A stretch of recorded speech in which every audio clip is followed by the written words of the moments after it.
The following is a HennessyHendo production. It includes excerpts and material from my vast collection of books and general knowledge. Please share the videos, like, comment, and subscribe to the channel. The first temple, also known as Solomon's Temple, was the central place of worship for ancient Israel and Judah and a key symbol of their religious and national identity. Built during the reign of King Solomon in the 10th century BCE, the temple served as the dwelling place of God's presence among his people. It was destroyed by the Babylonians in 586 BCE but remains one of the most significant religious structures in history. 1. Historical context. A. Pre-temple worship. Before the first temple, Israelite worship centered on the tabernacle, a portable sanctuary built under Moses' direction. The Ark of the Covenant, the remnants of the stone tablets containing the Ten Commandments, was housed in the tabernacle. B. David's role. King David, Solomon's father, initially sought to build a permanent house for God in Jerusalem, 2 Samuel chapter 7. However, God instructed David that his son, not he, would construct the temple. 2. Construction of the first temple. A. Time frame.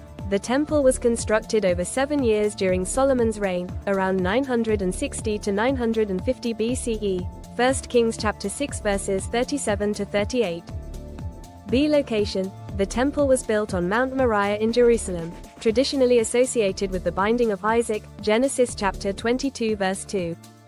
C. Materials and labor. Materials. Cedar wood from Lebanon, provided by King Hiram of Tyre, 1 Kings chapter 5 verses 6 to 10. Gold, silver, and bronze were extensively used for decoration. Stones were quarried and dressed off-site to maintain the sanctity of the construction site, 1 Kings chapter 6 verse 7. Labor. Solomon conscripted tens of thousands of laborers, including Israelites and foreign workers, to complete the project, 1 Kings chapter 5 verses 13 to 18. 3. Architectural features. A. Overall design. The temple was rectangular, measuring 60 cubits long, 20 cubits wide, and 30 cubits high, 1 Kings chapter 6 verse 2, or approximately 90 by 30 by 45 feet. It followed the tripartite design common to ancient Near Eastern temples, the outer court, for general worship and sacrifices. The holy place, reserved for priestly rituals, containing the menorah, table of showbread, and altar of incense. The Holy of Holies, the innermost sanctuary, housing the Ark of the Covenant. B. Key features. 1. The porch, Ulam, a grand entrance hall leading into the temple proper. Its height and grandeur symbolized the temple's importance. 2. The main hall, Hekel, contained sacred furniture used in daily rituals. Lined with cedar wood and adorned with gold. 3. The Holy of Holies, Debir, the most sacred space, entered only by the high priest on the Day of Atonement, Yom Kippur. Housed the Ark of the Covenant, representing God's presence. 4. 2 pillars, Jashan and Boaz, located at the entrance. These massive bronze pillars were symbolic and ornamental, 1 Kings chapter 7 verses 15 to 22. 5. The Bronze Sea and Lavas, a large bronze basin, the sea, rested on 12 bronze oxen, used for ceremonial washing. Smaller basins, lavas, were used for washing sacrifices. 6. Cherubim and decorations. Carved cherubim, palm trees, and open flowers adorned the interior, symbolizing paradise and divine presence. 4. Religious significance. A. Center of worship. The temple became the central place of worship for the Israelites, replacing the tabernacle. It was the site for sacrifices, festivals, and key rituals prescribed in the Torah. B. Symbol of God's presence. The Shekinah glory, divine presence, was believed to dwell in the Holy of Holies. At its dedication, the temple was filled with a cloud symbolizing God's glory, 1 Kings chapter 8 verses 10 to 11. C. Covenant and kingship. The temple reinforced the covenant between God and Israel, emphasizing the divine approval of the Davidic dynasty. It was a symbol of national unity and spiritual identity. 5. Political and cultural significance. A. Consolidation of power. By constructing the temple, Solomon solidified Jerusalem's status as the political and religious capital of Israel. B. Diplomatic alliances. Solomon's alliance with King Hiram of Tyre facilitated the procurement of materials and craftsmen, reflecting the temple's role in international diplomacy.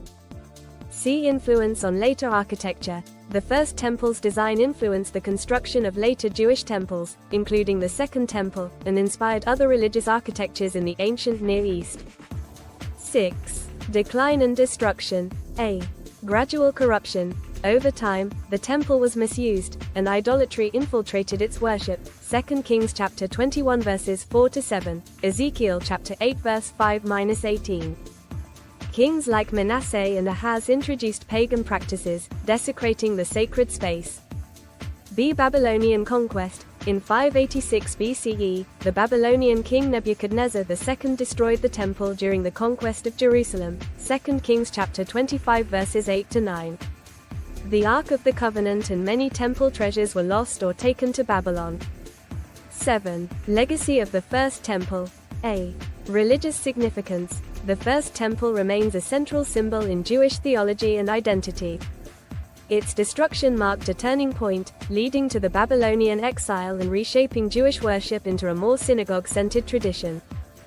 B. Influence on Jewish eschatology. The hope for a restored temple is a recurring theme in Jewish prophecy and eschatology, e.g., Ezekiel's vision of a new temple in Ezekiel 40-48.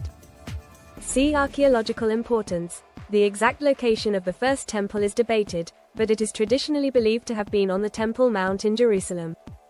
Artifacts like seals, inscriptions, and temple-related relics provide indirect evidence of its existence. 8. Key themes and symbolism. A.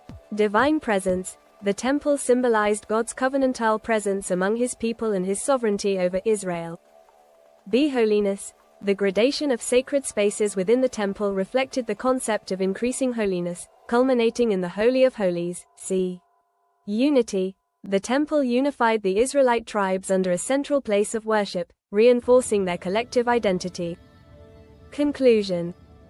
The first temple of Solomon was more than just a place of worship. It was the heart of ancient Israel's religious, political, and cultural life. Its construction represented the zenith of Solomon's reign and the fulfillment of God's promises to David. Though it was destroyed, its legacy endures as a symbol of divine presence, covenant, and the hope for restoration. Its influence is evident in Jewish theology, archaeology, and even broader cultural and religious traditions. Thank you for watching. Please share the video. Don't forget to like, comment, and subscribe to the channel. Check out other series including 10-minute synopses or complete audiobooks on HennessyHendo on YouTube. Improve your vocabulary. Be more fun at parties. Increase your knowledge. Become a literary master like Hendo.